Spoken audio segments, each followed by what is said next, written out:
Welcome back to Grade 7 Math. This is lesson number 9.5. Use a spreadsheet to display data.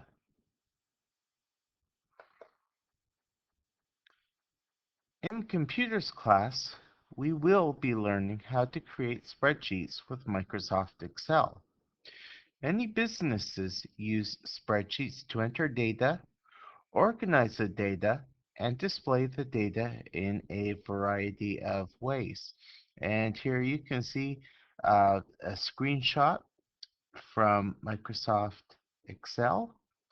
So accountants, or even people organizing a collection at home, will use Microsoft Excel to first create a basic spreadsheet or table that organizes their information, and then they can transfer that information into a graph, such as a circle graph.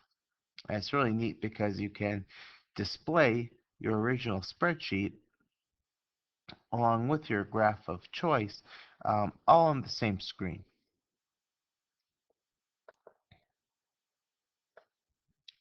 The only problem with this spreadsheet is that it is all just numbers. The larger the spreadsheet, the more numbers there are, and the harder it is to make observations about the data. This is why data from spreadsheets is often displayed in the form of a graph. Creating graphs with Excel is quick and easy. However, we do have to be careful. A particular type of graph is not always the best way to display the data in a spreadsheet. Over the next few slides, we are going to look at different situations and decide whether the data is best displayed on a bar graph or on a circle graph. The graphs below show how a person spent $21 at the CNE. So I want you to take some time at home to look at these two graphs and consider the following. Which graph do you think clearly describes how this person spent their money? So pause the video, uh, collect your thoughts, and then we'll discuss this in class tomorrow.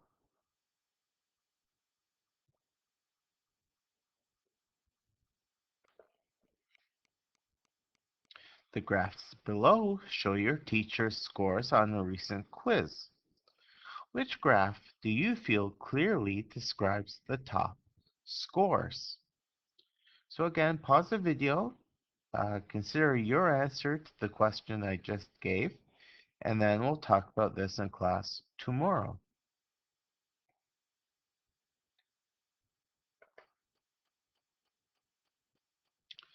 The graphs below show the breakdown of a school's population. Which graph do you feel is more effective for showing how each grade compares to each other? So again, pause the video, consider which graph you feel does a better job of showing how the size of each grade compares to each other. And of course, we'll take this up in class tomorrow.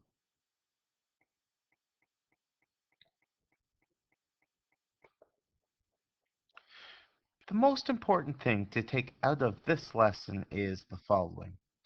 When converting spreadsheet data to a graph, think carefully about what type of graph you choose to use. Picking a random type of chart can make it very difficult for the reader to understand the information you are presenting. And I know, especially with the newest versions of Microsoft Excel, it's very easy to pick uh, any type of chart.